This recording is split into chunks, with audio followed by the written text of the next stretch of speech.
questão não é desafiar. Eu acho que a palavra desafiar, ela soa um tanto muito pesada, pejorativa, como se tratasse de uma guerra de dois gladiadores ou coisa do tipo, né? Eu acho que, na verdade, é uma proposta de se tentar chegar a um denominador, a uma reflexão acerca do tema. Como eu disse, eu estou à disposição de qualquer especialista, historiador, teólogo, historiador, filósofo, independente da sua posição filosófica ou teológica. Tá?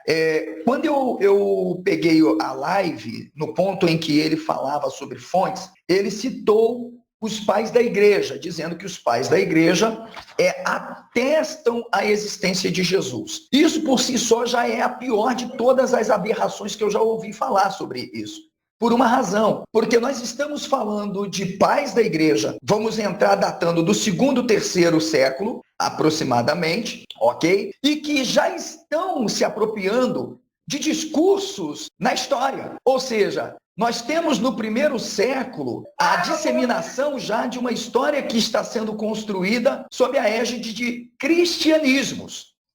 Então, o cristianismo ele surge justamente da proporção da criação de um mito. E é esse mito que vai tomando diferentes contornos na própria história. Por exemplo, ele citou lá pais da igreja muito posteriores. Vou dar um exemplo. Nós temos contemporâneos como Joséfo, Tácito, Suetônio. Olha o que eu vou lhe dizer. Mesmo estes, quando fazem citação a respeito da figura de Jesus, ou supostamente algum fato relacionado, ou seja, eles, na verdade, por exemplo, vamos desconsiderar o que eu trato no meu livro, a interpolação. Olha o que eu estou apresentando para o teu público.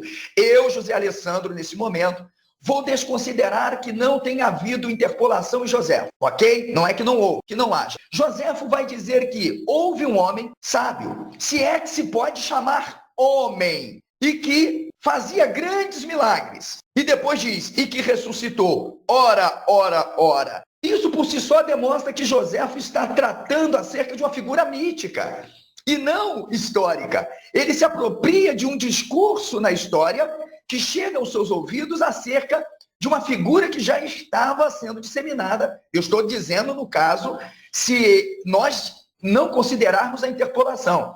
Agora, imagine os pais da igreja. Por exemplo, Eusébio, no 4º século, cita Jesus, mas baseado em quê? Em Joséfo. Quer dizer que Eusébio está atestando a existência de uma figura histórica? Você citou Santo Agostinho, quando ele vai fazer menção justamente de um cristianismo ali entre 30 a 50, né, da era ali comum.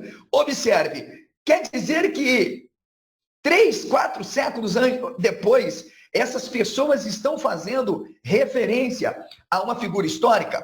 Agora eu vou além agora. Nós temos alguns historiadores defendendo, inclusive, que é possível atestar a existência de Jesus nas chamadas fontes não canônicas. Vou citar São Tomé. Ora, qualquer principiante em crítica textual, manuscritologia, papirologia, sabe que São Tomé é um apócrifo escrito muito tempo depois. Mas olha o que acontece. Mesmo quando você compara Nag Hammadi, códigos ou textos antigos achados ali próximo ao Egito, o que você tem? Um apócrifo que eles usam como possivelmente logias, né, com citações de Jesus, mas que, na verdade, defende a ressurreição. Então, olha o problema. Os historiadores do racionalismo, do liberalismo, dizem que existia um Jesus histórico, porém ele não ressuscitou. Jesus foi um mito criado. Tudo que foi criado em torno dele foi, na verdade, mais do que um mito.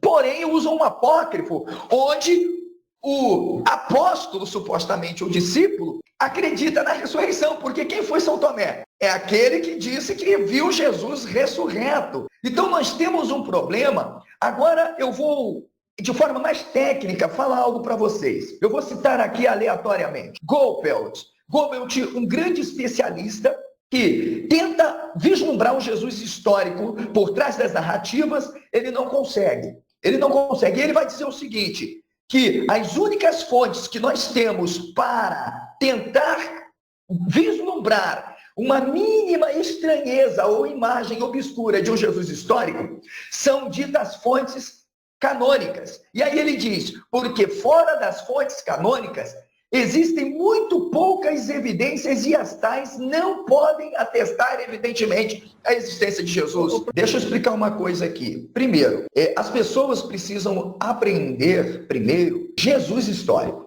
Jesus histórico nada mais é do que uma mente moderna. É uma figura que foi criada pelo racionalismo alemão, pelo liberalismo. O Jesus histórico ele surge como uma resposta aos dogmas da igreja. Portanto, até aquele momento, o Jesus que se acreditava era o Jesus mítico, o Jesus da fé, o Jesus como querigma, como uma mensagem. Nem mesmo os sinópticos que nós conhecemos dão total ênfase a uma figura histórica. Veja, os escritores chamados pseudepígrafes, ou mesmo os contemporâneos, dava-se pouca atenção a uma figura. Agora, não se dava uma pouca atenção a essa figura dita, entre aspas, histórica, porque ela não tinha o seu valor na própria historicidade. É porque não havia Jesus histórico absolutamente nenhum. Eu vou dar um exemplo muito claro. Cito aqui, a nível de referência para o público que quer aprender um pouco mais. O nosso companheiro contemporâneo, podemos chamar pioneiro do Jesus histórico no Brasil, André Chevitarese, ele escreve uma obra intitulada Uma Brevíssima Introdução sobre o Jesus Histórico. O André ele vai delimitar um panorama justamente relacionados às logias, chamado Os Ditos de Jesus. E como um bom historiador que quer, na verdade, sistematizar o debate do Jesus histórico, o André procurou, inclusive, fazer um paralelismo entre as hipóteses e critérios que foram levantados no decorrer da história. Entre estas está a hipótese da fonte Q, teoria das duas formas, tá? E ele vai apresentar um quadro do que se chama classificação dos ditos de Jesus sob a análise dos evangelhos. E aí o André ele vai fazer uma lista de comparação sobre palavras provavelmente autênticas que foram ditas por Jesus. Depois, grau de incerteza significa, os historiadores ao analisarem certas passagens, eles tentaram perceber ou vislumbrar se ela poderia ou não realmente ter sido dita por Jesus. Depois de incerteza maior, é quando eles chegam a uma convicção de que aquilo ali realmente não foi absolutamente nada dito por Jesus. E depois, totalmente improvável. Quando ele chega ao resumo disso, ele vai apresentar uma diferença muito grande entre Mateus, Lucas, Marcos e depois ainda faz alusão a São Tomé. O que eu quero dizer com isso? É que quando se emprega justamente os critérios ou hipóteses, como, por exemplo, da harmonização dos evangelhos, você vai contrariar a hipótese justamente da múltipla atestação. O que é isso? Escritores que nunca se viram, nunca se leram, nunca se ouviram, e aí vem, de épocas distantes, escreveram sobre os mesmos fatos ou assuntos a respeito de Jesus. Ora, o que nós percebemos, Antônio, é que, na verdade, há uma total dependência dos escribas para determinadas fontes. Conseguiu compreender? Então... Não, isso aí eu compreendo. Todos os historiadores, Antônio, que vieram depois, eu estou me referindo justamente ao ciclo de pesquisa ou investigação histórico-científica de Jesus histórico. Todos eles afirmam que as fontes que nós temos acerca de se tentar buscar um Jesus histórico, as ditas fontes autênticas, não apresentam o mínimo de evidências sobre Jesus. Tudo deve ser feito, conforme Schweitzer declarou, com imaginação histórica. Essa imaginação histórica nós podemos substituir para hermenêutica. Significa, o historiador que também desempenha um papel de intérprete, ele precisa preencher lacunas. lacunas que foram deixadas por estes sinopsistas e também pelas próprias fontes ditas não canônicas ou históricas. Porém, não sou eu quem está afirmando que o que nós temos hoje sobre o Jesus histórico, como disse, inclusive, o próprio Schweitzer, como disse Dominique Crossan. Eu estou citando historiadores que são citados por eles. Quando Crossan disse, a busca pelo Jesus histórico impôs a cada um teste de honestidade. John Dominique Crossan chegou ao ponto de dizer que a busca do Jesus histórico na primeira quest, segunda quest e todas as outras que vieram posteriormente, não passa, na verdade, de piada de mau gosto. Ou seja, não sou eu quem está afirmando. Os mesmos historiadores que tentaram, de alguma forma, pensando em golpear a igreja sobre o Jesus histórico, criaram um avatar, criaram uma fantasia moderna com o nome de Jesus histórico. E aí, o que nós temos? Se você diz que existe um Jesus histórico, você desconstrói todos os paradigmas e dogmas da igreja, pois Jesus é a base de fé e sustentáculo da religião cristã e um tanto de segmentos nazarenos. Se você diz que esse Jesus não ressuscitou, que ele não fez milagres, que ele não é cumprimento das profecias veterotestamentárias, consequentemente, você está indo de encontro a todos os paradigmas dessa academia que acredita que Jesus seja realmente Deus encarnado. Por outro lado, quando você diz que Jesus ele está arrolado a uma amálgama de mitologias, crenças, dos cristianismo, como apresenta a doutora Juliana, o cristianismo, que nós chamamos cristianismo, na verdade são cristianismos. E é esses cristianismos que vestem este Jesus, que serve para a igreja, que serve para a comunidade como uma mensagem.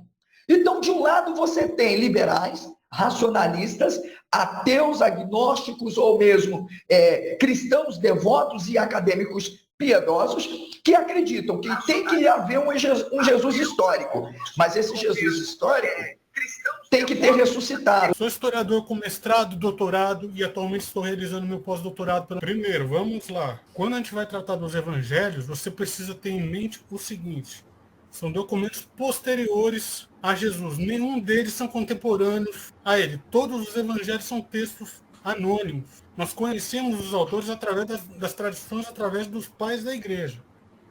Mas através do texto evangélico, você consegue dizer aonde ele foi escrito e para qual destino e comunidade que havia ali escrito. Todo historiador hoje que se preza sabe que o objetivo do historiador, quando se fala em buscar o Jesus histórico, é buscar o personagem Jesus de Nazaré, que ele é invisível pela arqueologia. Por quê?